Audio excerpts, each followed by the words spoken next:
Good evening, and welcome to another episode of Michael Brew Theater. I'm Michael, this is Nate, and this is some of our brew. This here is another Marauder's Moon batch, slightly different than the first one. The first one we dry hopped with some Cascade hops and some lavender. This one we didn't dry hop at all, partially because we wanted a slightly less hoppy beer, and partially because we just got way too busy and we didn't get around to dry hopping it. That's true. But you can learn from all sorts of different paths through brewing. And this is the path that we took this time. The grains are basically the same. It's a good wheat beer. A bit of toasted lavender, toasted coriander in there. Some of the grains themselves were toasted. It's a tasty beer, you know, but it is good. The wheat beers that we make are apparently delicious. They're delicious. I would say, though, last time when we did the dry hop, we definitely put too many of the hops in because we like hops, but we went a little overboard. Yeah, I mean, it's a wheat beer, not an IPA. Basically, yeah.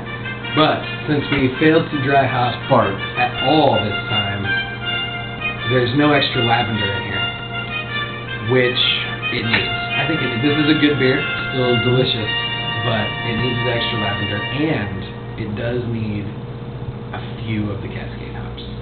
Yeah. We definitely need to find a medium there. And actually, I'm willing to experiment with some other hops as well for it.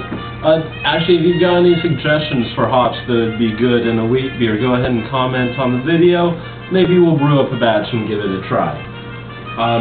In the meantime, you can try this one at the Jamboree, because we've got 2 bottles tucked away. That's basically our rule. We brew a batch, we tuck away 2 bottles. 4 pints. 2 bottles, yeah. 4 pints. Yeah, and that all goes to the Jamboree. This one here, it's really good. You drink it, and you're almost like, Blue Moon. Whereas the other Marauder's Moon, you drink it, and you're like, wow, this is just so much more. There's so much more going on here. And so I think we need to get a little bit back to that, back to that a little bit more. But this here is a very good wheat beer. It's very drinkable. It's a good end of a nice hot day beer. Like, for instance, I went to the Highland Games today, was outside, got a lot of sun. Actually had 2 pints of the Boundary Bay Highland Reserve Scotch Ale. That stuff is amazing. Oh, really good. But this is a good after a long hot day beer. It is very refreshing. Very refreshing. And delicious.